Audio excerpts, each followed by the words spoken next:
You are listening to Lighthearted, the official podcast of the United States Lighthouse Society. My name is Jeremy D'Entremont. Welcome. My co-host today is Michelle Jewel Shaw, award-winning volunteer and chairperson of Friends of Portsmouth Harbor Lighthouses. Hi, Michelle. Hi, Jeremy, and hello to all of our listeners out there. Today is August 8th, 2021, and this is episode 131 of Lighthearted. Today we have two guests, and we'll be talking about two sparkplug-style caisson lighthouses in New York State, Tarrytown and Orient Point. So how's your summer going, Michelle? It's going really well. I've been enjoying doing some private tours at Portsmouth Harbor Lighthouse and just enjoying some nice weather, playing in my garden. And how about you, Jeremy? How's your summer going? Good, real good. Staying busy, doing podcasts for one thing. Yes. But I've also been doing some private tours at Portsmouth Harbor Light, and those are a lot of fun. We're doing some Friday evening tours, which I really enjoy. Yeah, I think those are my favorite. Yeah, me too.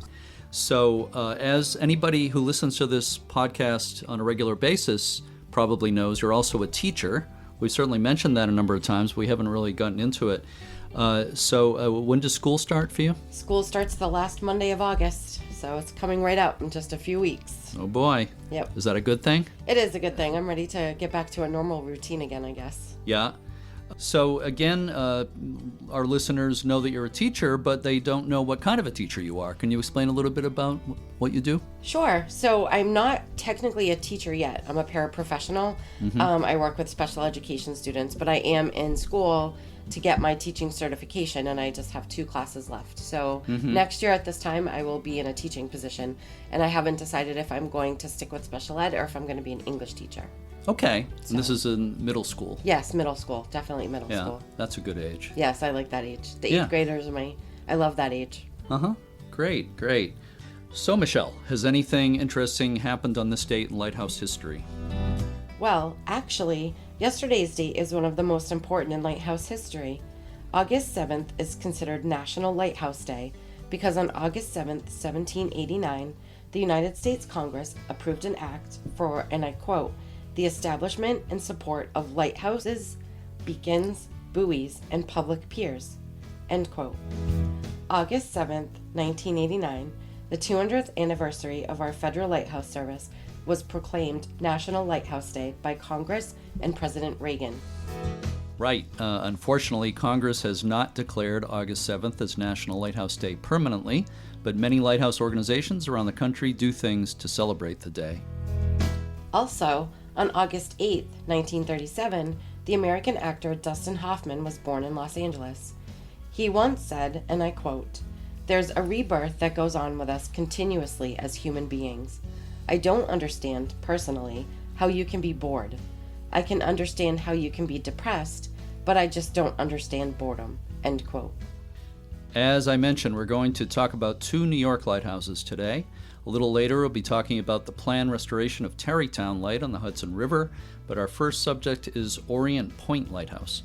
Michelle, please help me tell everyone about Orient Point Lighthouse and our first guest. Sure, Jeremy. Orient Point Lighthouse is a cast iron, so-called sparkplug type lighthouse that was completed in 1899 in a location known as Plum Gut, between Plum Island and Orient Point at the northeastern tip of Long Island, New York. The entire structure was originally painted brown, and in its early days it was locally known as the Coffee Pot. Today the caisson is black, with the lower portion of the tower painted white and the upper part black. The focal plane of the light is 64 feet above mean high water. Male civilian keepers and later Coast Guard keepers lived inside the lighthouse until its 1958 automation. The Coast Guard considered tearing it down and replacing it with a simple pipe tower, but a public outcry saved the structure and some restoration work was carried out. The old 4th order Fresnel lens was replaced by a modern optic in 1988. In 2011, the property was made available to a suitable new steward under the guidelines of the National Historic Lighthouse Preservation Act of 2000. There were no suitable applicants, so an online auction was held in the summer of 2012. When the high bidder failed to close within 60 days, another auction was held in 2013. The winner of that auction was Randy Polumbo, an artist and the founder of the New York City Echo construction company, Plant.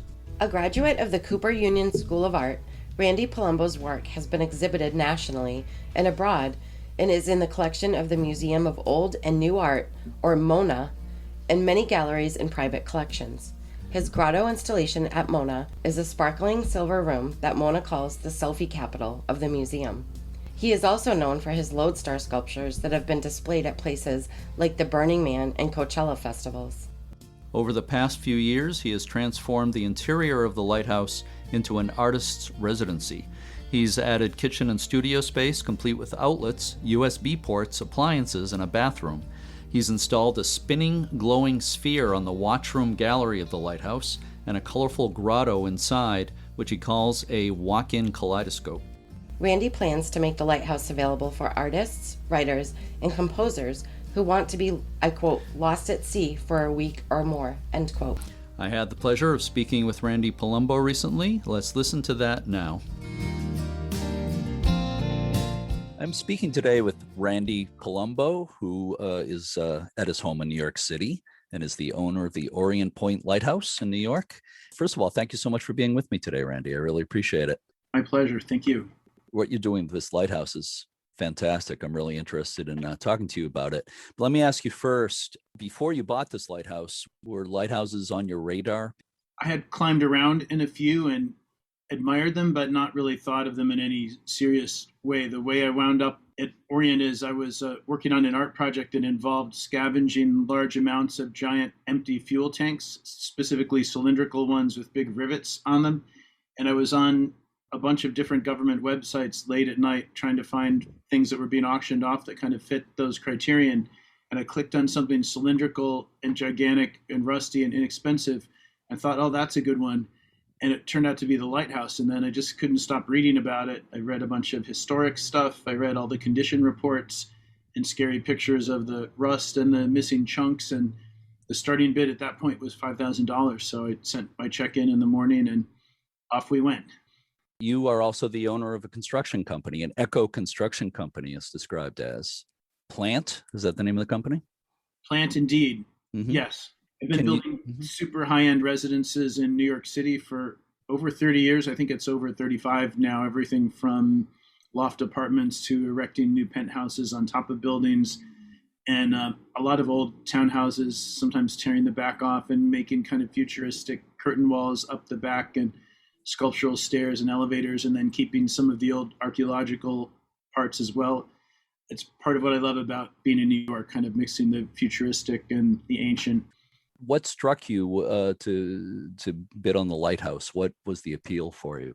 It just got hooked in my unconscious in that way that happens with artists, and I think with regular people too, where I just kept thinking about it and reading about it. And then I sent my deposit in and went on the tour. And once that happened, I was kind of sunk. The epic journey over water, the crusty ascent onto the rusty ladder, and all of the strange kind of spatial and weird constrictive, and I mean, some of it was really filthy dirty, like just like stuff hanging in the air from peeling paint to moldy kind of cauliflowers growing off of stuff to dead birds, but then beautiful, afternoon light in the ocean, this kind of incredible sandwich of the most beautiful elemental and the most kind of ratchet, gnarly stuff. And then I just was kind of haunted by it. And then it very slowly, the way the auctions work, you could bid on it for months and months if you bid small enough and often enough. And I still don't know today if I won because the other guy fell asleep and forgot to add 5,000 on at the appointed 23 and a half hour time, because we just did that, I forget for how many months at one point. And partly I figured, oh, this is my limit. And then, oh, no, that's my limit. And I had a couple of friends egging me on, and I had some kind of a plan that it was worth doing for, reasons that would hopefully benefit the public and the world down the road. So I just stuck with it, and here we are. Yeah. So it sounds like your idea of converting it into an artist space was part of the vision you had early on. Is that right? In the beginning, I wasn't entirely clear that anyone would want to stay there because it didn't really seem like they would until 2 years of scrubbing and sealing with non-toxic soy-based sealers. And but once it started to get a little bit cozy and buttoned up, then I immediately realized, okay, this is cool. People would easily spend a weekend here, maybe a week or two. And last summer, my first human trial artist spent 2 weeks, and she didn't even leave. I figured she would go get a pizza or get some groceries or go on actual ground and go for a run.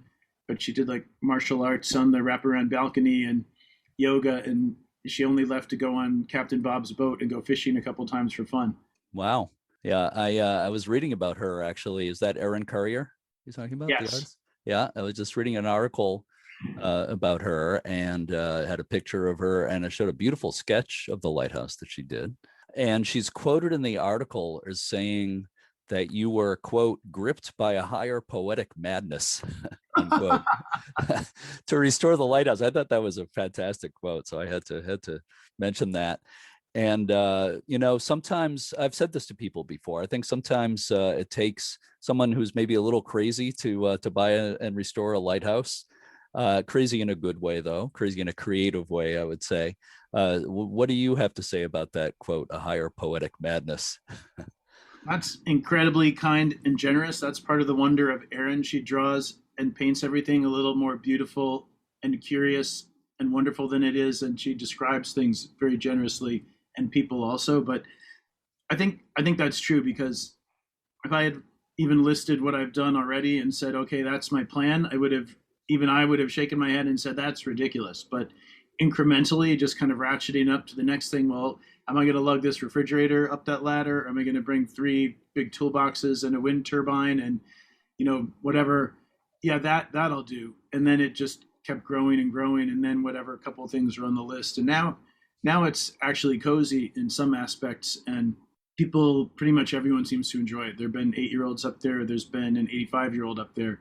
And it's not that easy to get around today when it has a dock and a ramp and some other things that will be easier. But it's a place that you can't help but be inspired and maybe a little agitated by in a good way. It's interesting because when I first was reading about it, I thought, well, first I'm going to check what the ghost and tragedy index is, because if you start reading about lighthouses, you probably know better than me. There's usually a couple unfortunate things that happen, even if the people don't have issues, the weather, the structures. It's a high risk lifestyle being a lighthouse dweller.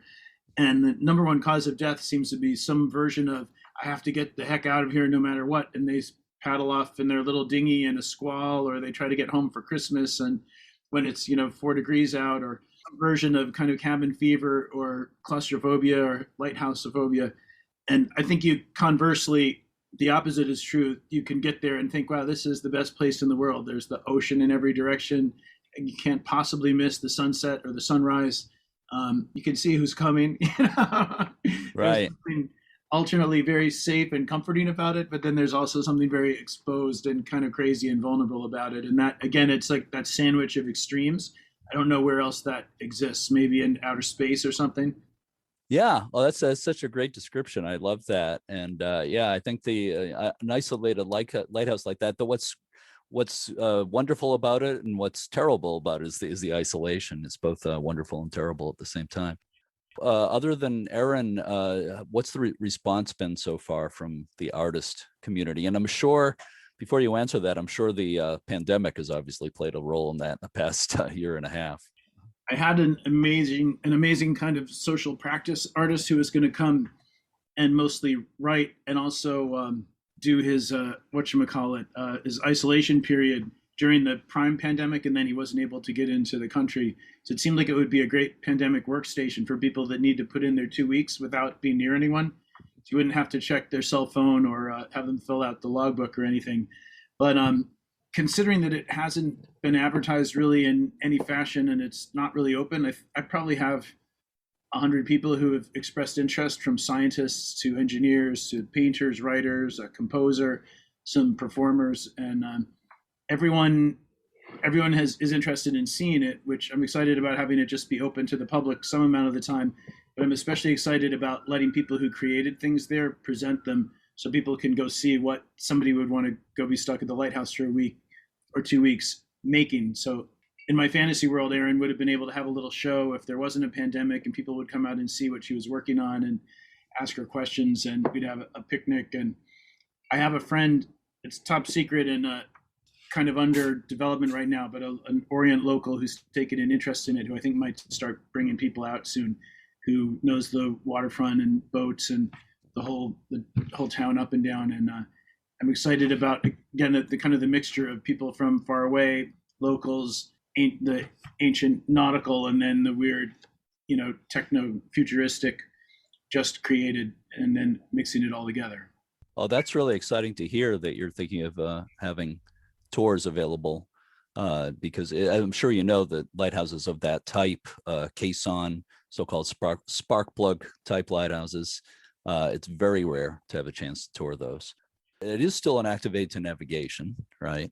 And the Coast Guard aids to navigation team has to visit there probably not much more than maybe once a year these days. I imagine it's not real frequent.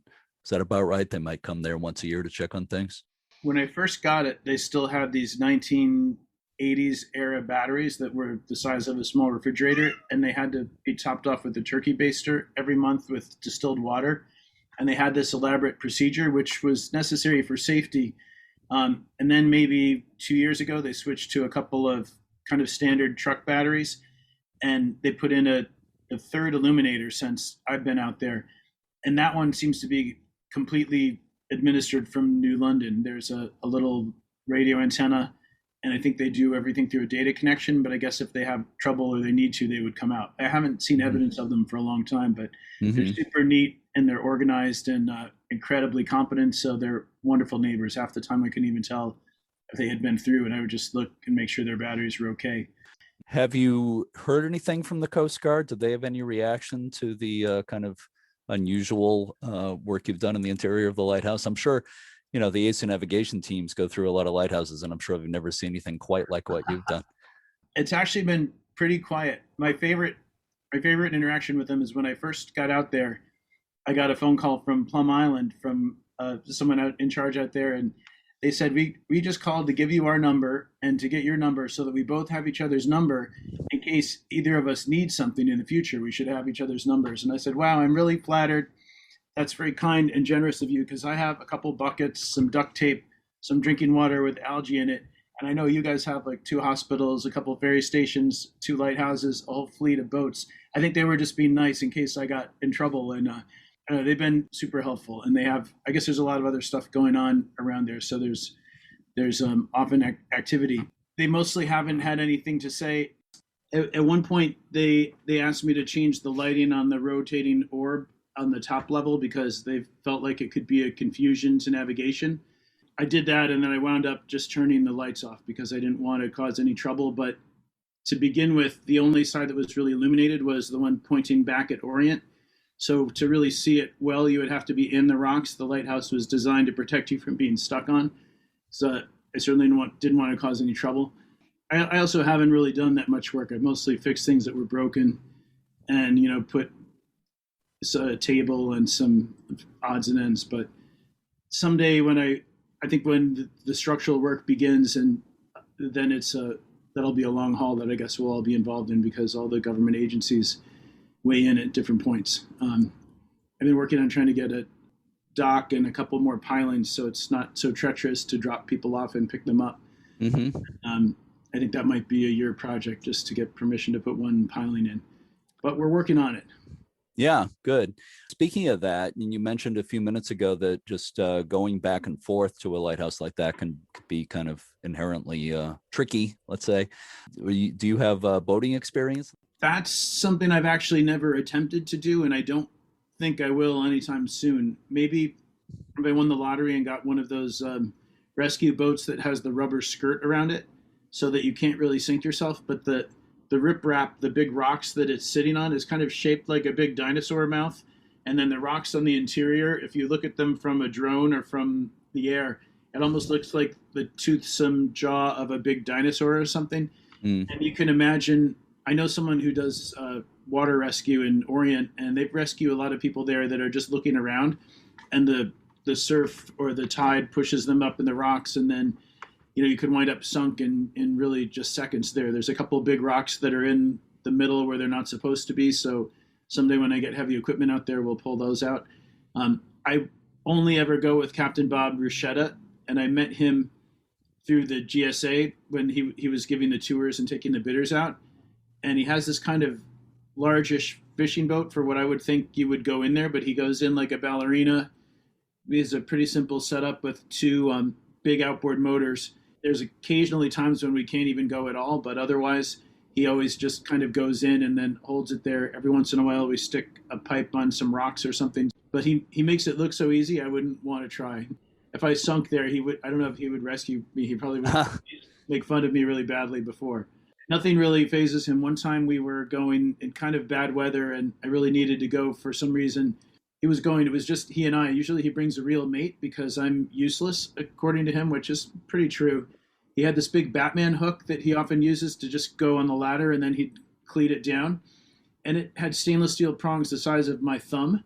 So he puts the hook on, ties it off, and then a wave came by and it just went thunk and it pulled the stainless steel hook completely straight and it just fell on the deck. And I'm thinking like, oh wow, we're going to sink. The whole world is ending. This is it. And he just picks up the hook, looks at it, doesn't say anything, throws it again, and then goes on about his business. And that one stayed on, you know? I guess there's some things you just gain from experience, you know? I guess so, yeah.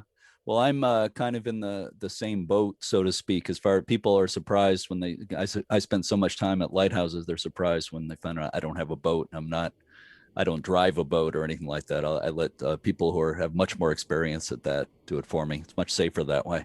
Yeah.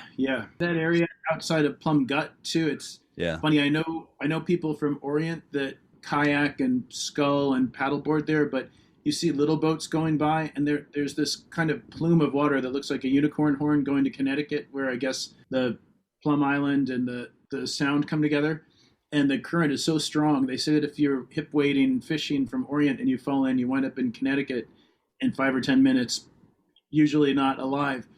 And you see these little boats with the nose up in the air, kind of going flat out, going backwards because they're in one of the areas where the current is going faster than they could even go. So I'm not sure what they do, but eventually they get back to somewhere. But yeah, it's not an area where I would mess around. When my friends come there and talk about swimming, we always joke about the leg irons because it's definitely not a swim spot. Yeah, no, it's a notoriously tricky, dangerous area. You mentioned a few minutes ago the lighted sphere that's installed at the top of the lighthouse. Can you tell us a little bit more about what that is and why you decided to install it on the lighthouse? I think of that orb as kind of akin to a planet or a planetary model. And for a long time, I've been making these kind of lumpy crystal and hand-silvered glass balls that are very organic, covered with reflective beads like you often see in the paint in the highway or at airports and other reflective things. And then I put them together into kind of a composition and often put everything from a lighting sequence to a musical thing that kind of all goes together. But I'm calling that one the Oracle of Plum Gut because it's kind of like an all-seeing eye of sorts sometimes. And what I'm interested in is there's this, completely binary digital on-off work and safety light up top. And then there's my light, which is also, when it was illuminated with a bunch of different light sources, constantly changing color, dimming. It really could never have been mistaken for a navigational aid because it didn't stay the same color for longer than half a second. But they're kind of the opposite. One is, what could you say, that's kind of past and future, organic, digital, conscious, and unconscious. And it makes this kind of irresistible conversation when you watch it when at dusk, in the middle of the night. It seems like they're responding to each other. And I think they're both beautiful and provocative in their own right. And together, it becomes something really weird in a good way. That's what I told myself when we lugged the 6-foot ball up there on ropes and hung it up. Wow. Kind of like when they first installed the old glass Fresnel lenses in these lighthouses. So it was quite an operation, I think. Yeah. Yeah, that must have really been a staging nightmare because those probably break if you even look at them, right? Yeah, exactly. One of the things that's I think been so important to lighthouse restoration in so many cases is the idea of repurposing lighthouses. Some of them are B&B, some are restaurants. Your adaptation of Orient Point Lighthouse into an artist's space or studio is I think a really creative example of repurposing. I'm wondering, is the idea that in itself will generate some income to go into the maintenance of the lighthouse, or is that not a concern, or how does that figure into this? I mean, in the bootstrap way that I've been doing it so far, I haven't been that worried about it because I've just been proceeding with work at a pace that I can manage, and then hosting the small amount of humans I have, again, at a pace where I can go carry the water myself and stock the refrigerator myself and make sure that everything is good. But in the big picture, my not-for-profit art residency is designed to make the lighthouse even more expensive and unwieldy to take care of, but hopefully in a way that patrons and concerned citizens find compelling and will support. So I'm imagining a board and a curatorial team and maybe an annual fundraising event and some other small things. So I really want it to be a situation where it's accessible, and anybody who has a project they want to do, that whoever's deciding decides, hey, we want this person to be hosted, that they get plane tickets and groceries and a boat ride and whatever else they need, so they can just come and create whatever magic in this enchanted place. I wanted to say part of what gave me the idea is early in my art career, when I was mostly working intensively in the construction business and being a young parent in New York, I went to a place called Grotto in upstate New York that's in this incredible kind of group of mansions and stables and libraries and Tiffany windows and amazing kind of monumental gardens where they, take people from all different disciplines and they feed you and give you a place to work and pack your little lunch bag, and everything is free when you get there. So you can go into this really deep dive of focusing on what you want to do. And I did one other thing where you're given a ranger station in Joshua Tree National Park for a month, and I did that for 2 months of May, which I later found out mostly nobody wanted to go in May because it's too hot, so maybe I wouldn't have gotten in otherwise. But both of those moments really changed my life, so I feel like it's my responsibility and also my pleasure to pass it on. Yeah, well, that sounds like a great way of looking at it all. I hope you're successful at that. I think you will be. Does the lighthouse at this point require a lot more restoration? And part two of that question is, are you, you just said a bit about the way you're planning to go about funding, but are you looking for funding specifically for specific preservation projects at this time? Or is there something that needs doing ASAP? Yes. Every lighthouse needs continual maintenance, and this one has significant structural repairs in its future. Brackets and plates making up the original caisson are rusted, and in some cases delaminating and expanding. This pushes everything else around, like a missing tooth or something. But the walls are over a foot thick, and the cast iron is over 3 inches thick, so it's not going anywhere anytime soon. There's numerous scary sights if you poke around with your ice pick and your very bright flashlight. I've had a couple of engineers through, and I have kind of a rough plan for structural stabilization and for some immediate work I'd like to do. I found out an interesting fact. I'm curious if you can corroborate this, that in 1899, when the lighthouse was built, that almost immediately, supposedly, it pitched about 5 degrees. So when I first saw it, I thought, oh dear, it's coming down slowly, and maybe in 150 years it will lay down in the water if no one stops it. But I think it just shifted and rumbled around a little bit and then mostly stopped. I'm pretty sure it hasn't moved in the 6-7 years I've had it. It's ironic because that means that it's never really been the plum light, it's been the out of plum light of Plum Gut. Yeah. There's also an issue of having a chunk of the actual coffee pot missing, the iron caisson, which I'm not sure I fully understand, even being a builder as my day job. I think they erected the caisson in pieces and then they infilled with brick. Is that right? Yeah. Concrete and rocks. And it's not unusual for that type of a lighthouse to develop a list. I know Lubeck Channel Light in Maine, for one, definitely has a list. There's other examples. There's one in Chesapeake Bay that maybe you've seen pictures. Is it's like the leaning lighthouse of Pisa or something. It's really, really far over.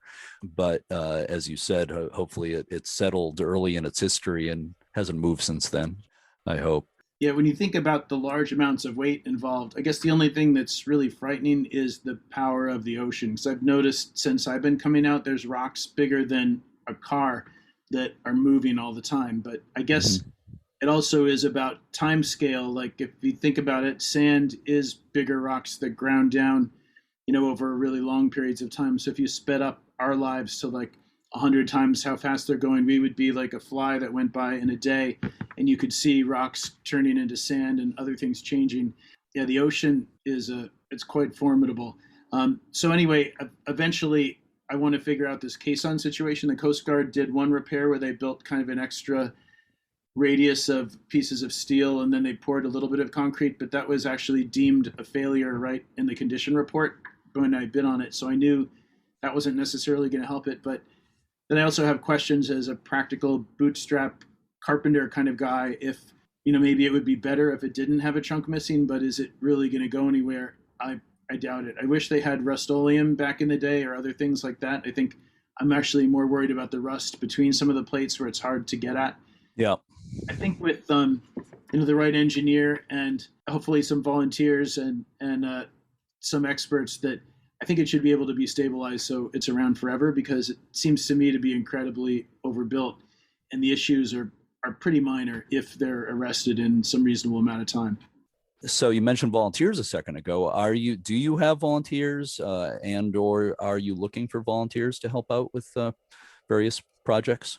I don't have any organized call for a specific project at this moment, but it's such a black hole of labor of different sorts. If anybody is interested, I would love to hear from them, and then I'll reach out when I'm ready to do a project. Mm-hmm. Some of it is so dangerous and particular, it really can only be done by specialized people, but there's a lot of kind of elbow grease projects that it always needs, and I often wind up doing those with a couple of friends. Not a bad place to work if one must work. Well, let me ask you, that makes me think of a question. I don't really know how much time you've spent out there yourself. Have you spent extended periods of time out there? If I added all the days together, I might have 3-4 weeks now. Mm-hmm. My record, I think, is 4 days. I love to go there for a day or two. If I had nothing else to do, I think I would stay for longer, but I'm a parent and pretty busy at work of different sorts. But it's magical, and it kind of slows you down in a way, so that once you get into the groove, imagine maybe if you had to stay there and you couldn't go home and see your family, and maybe it would feel oppressive, but if it's a lifestyle choice, it's a lovely and luscious one. Oh yeah, for a lot of people, it's ideal, really, that kind of thing. I've read some articles about you and your work as an artist, and I understand there's something called the Grotto installation at the Museum of Old and New Art, known as MONA, M-O-N-A. And I understand you've also put kind of a grotto installation in the lighthouse. And can you explain what that is all about? I'm excited about letting people know about my grotto. It'll be amazing for people to come visit and see what the latest resident made. And they can also spend some time in the grotto. And there's this interesting thing that happens, I think, when you're traveling the spiral up the stairs. You almost feel like you're traveling through time, and it has this kind of geological element because there's always things oozing out of fissures in the wall, and you just feel very close to kind of this simple elemental experience. And then when you get into the grotto and the reflection of the water is on the polished metal ceiling and the planets are spinning and the sky is outside the round windows, it's this incredible disorienting kind of feast that I should be more modest, but that's my favorite moment there, is to sit there and see this combination of what was already the most amazing room in the lighthouse, and then my, homespun riff on kind of the cosmos on the ceiling above. I think it'll be a really nourishing and provocative lighthouse tour. So there'll always be something new, because whoever was last there hopefully will present something or leave something behind. And then people that just want to see the lighthouse can see the lighthouse not fixed up, not turned into a bed and breakfast.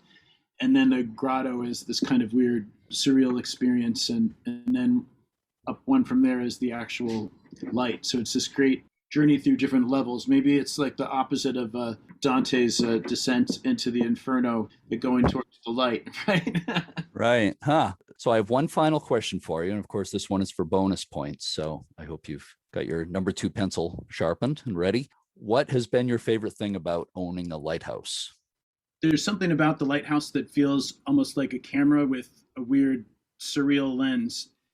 Feelings, sensory moments, even chronology are kind of warped and exaggerated at the lighthouse.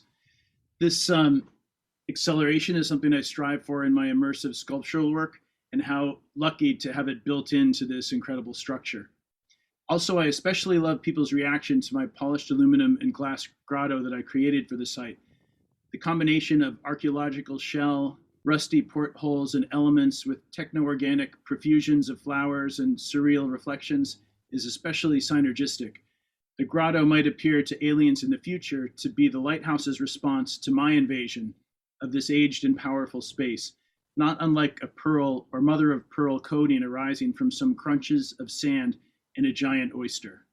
Wow. I enjoy the way you put things as an artist. You know, as I said earlier, I think sometimes it takes a little bit of kind of an offbeat personality to do this kind of thing. You have it in a great way. And I love seeing creativity go into these places. It's just a wonderful thing. When you start doing tours, please put me down for the first tour. I can't wait to see the place. I'd love to show you if you're in the hood. Thank you so much for being with me today. This is just a great project, and I love hearing about it. And as I said, it's just refreshing to have somebody as creative as yourself involved with a historic lighthouse like that. And I've seen Orient Point Lighthouse from boats a number of times. Can't wait to see it inside. But thank you again, Randy, so much. Thank you for your interest and all your great questions. Come on over.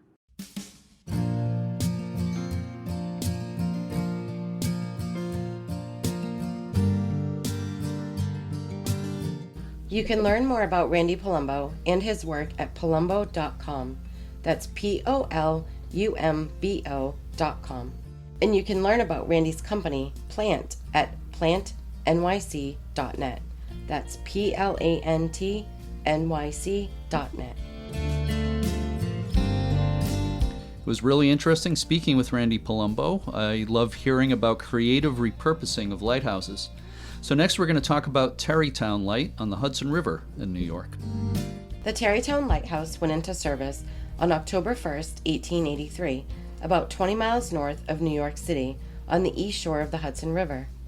It's a cast iron caisson structure with 4 stories inside and a light 56 feet above mean high water. Inside the watchroom was automatic striking machinery for a fog bell, which was mounted on the side of the tower. The first keeper, Jacob Ackerman, remained at the station for 21 years. Ackerman and his wife, Henrietta, had no children, so they kept chickens in a spare bedroom.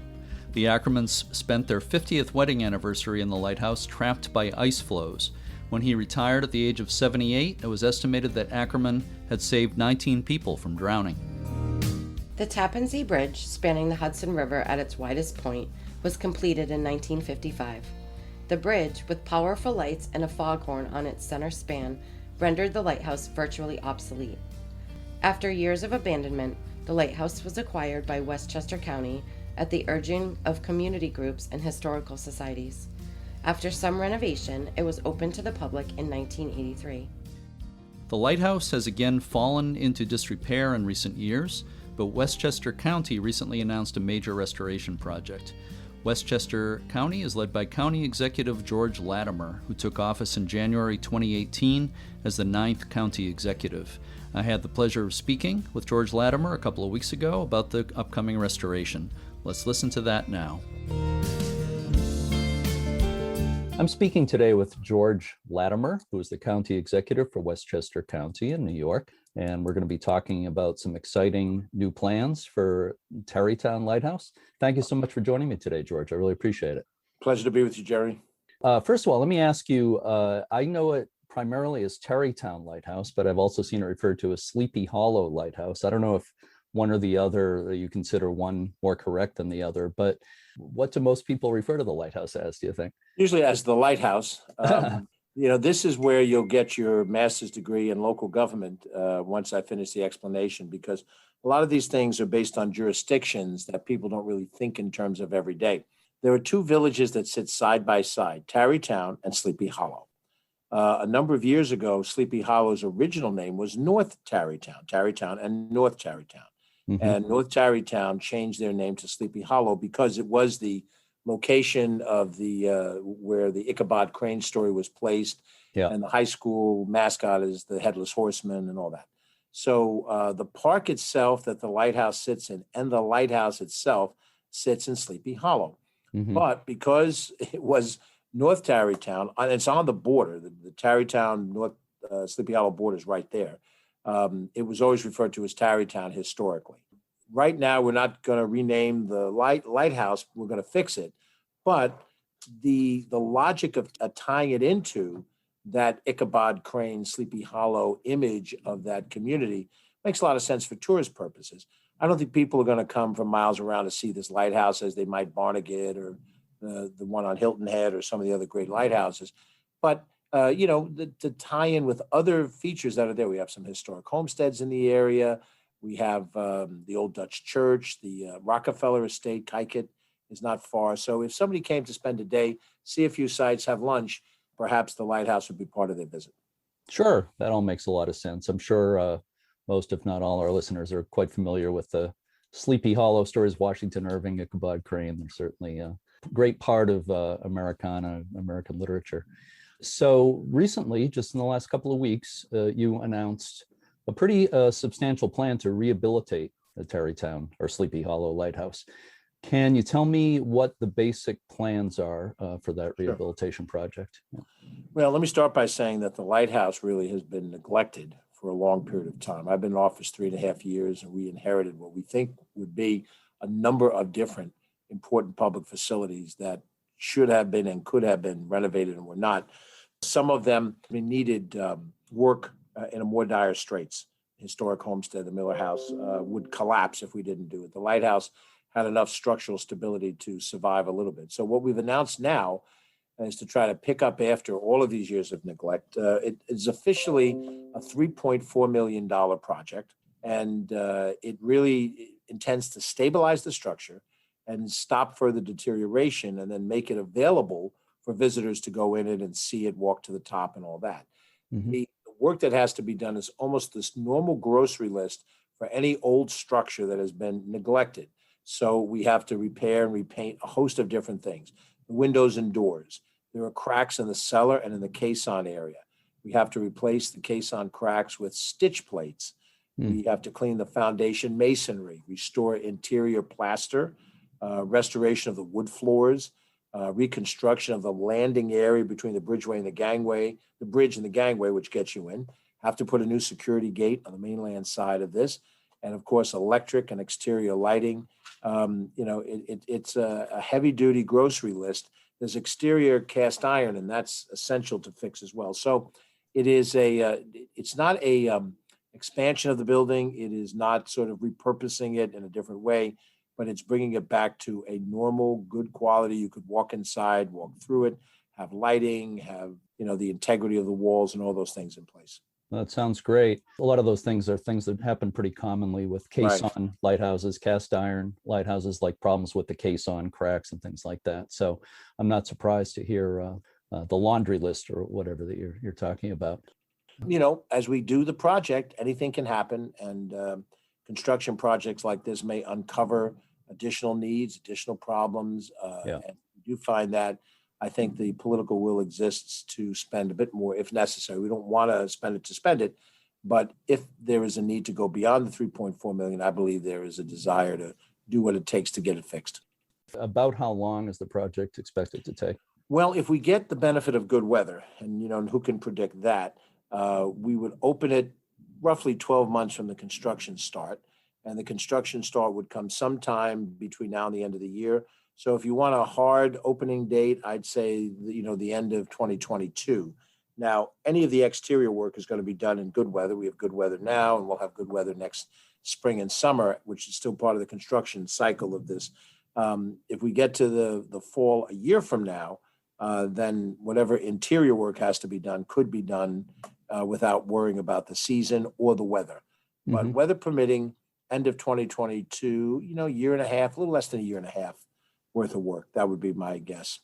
When you talk about opening, are you talking about increased public access to the lighthouse?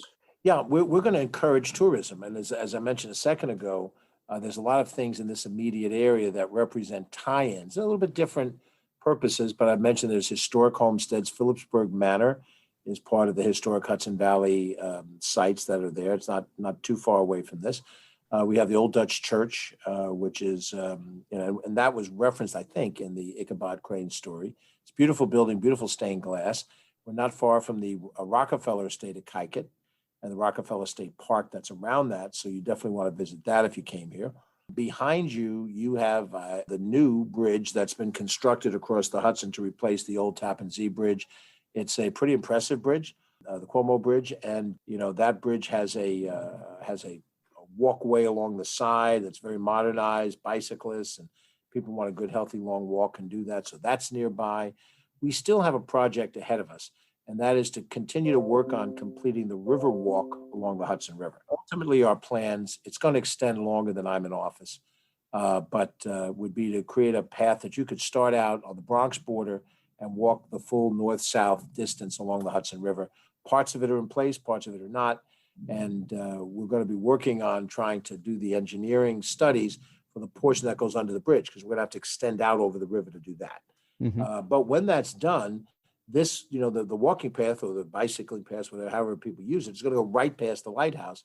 So we expect a lot of tourism. We want people to go in, walk around, and, we haven't yet figured out, all of the little accoutrements that will go with it. But, we're excited that this is yet another part of our tradition of this county that we're reclaiming. I look forward to visiting there when the lighthouse restoration is done and some of this other work takes place. I was last there in 2008, so things have changed quite a bit, including the new bridge and everything. So really look forward to seeing all the improvements.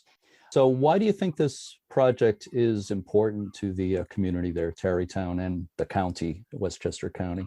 There's a couple of levels. The first level, the one I think we've already talked about, which is it is a generator of tourism, not necessarily as the sole destination in the area, but as an added destination, an added feature to see, and that will help us attract tourism. So on that level of it, it's good.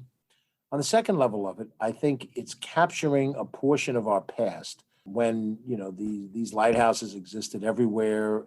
It was a part of the Hudson River being the main source of transportation in the colonial era that took you into the inland, and ultimately when it became connected in part of the Erie Canal system, it became a reason why the whole interior of the United States of America grew. Because once you connected the Atlantic Ocean to the Great Lakes, now you're halfway through the United States, and you can bring product, from Minnesota and Wisconsin all the way through and bring it through the New York Harbor.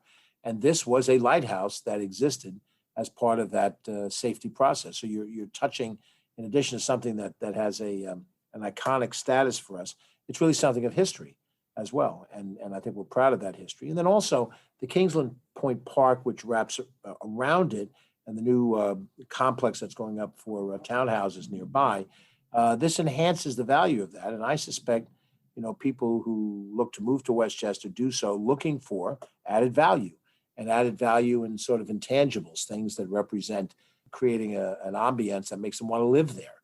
And this lighthouse, we think, has that feature. We're all kind of in love with the concept of the lighthouse here. We've got a lot of wonderful things in Westchester County, but we also have a lighthouse. And even though it's not, the huge size that, some of them are, we think it's a good attraction, and we think it's worth the investment. It's a wonderful community. I really enjoyed my visit there. And I'm glad you kind of give a brief explanation of the navigational importance of the Hudson River, so vital to the history of our country. And of course, the lighthouses are an important part of that. Any points that you think we haven't talked about that maybe we should? Well, what I want to do, Jeremy, is compliment you, your interest and your devotion to these lighthouses. In and of themselves, they're interesting physical structures, but they also speak to something about, the American history, the American experience. And we've tried in our administration, we have one lighthouse, we have a lot of other types of things. We've tried to reconnect with that tradition. And we think that's part of why we have the country we have. I think you have to recognize the past, and you have to acknowledge it, and you have to respect it. And taking a perfectly functional lighthouse and restoring it to a level by which people can come in and see it and remember what it was like, once upon a time when this was what was guiding us on the transportation corridor, which was the Hudson River.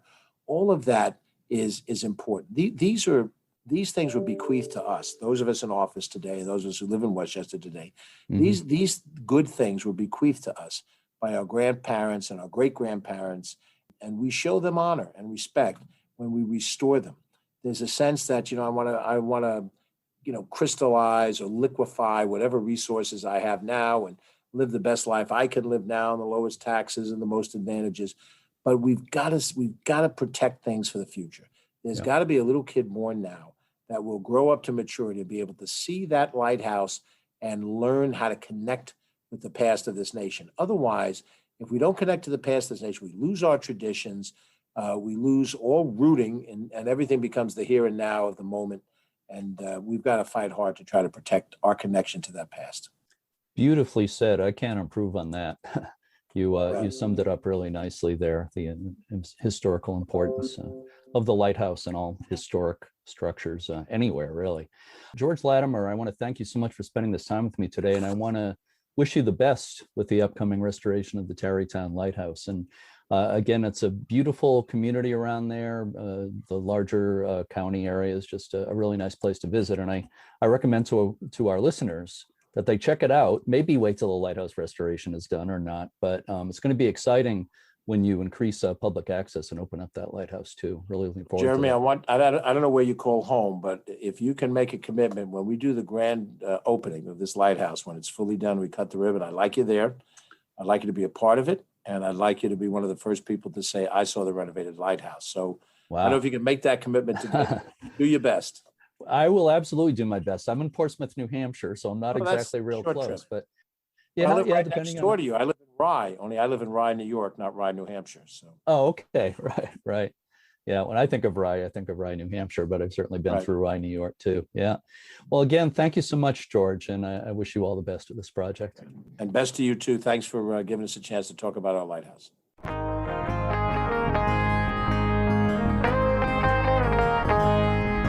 To learn more about all the things to see in Westchester County, New York, go to visitwestchesterny.com.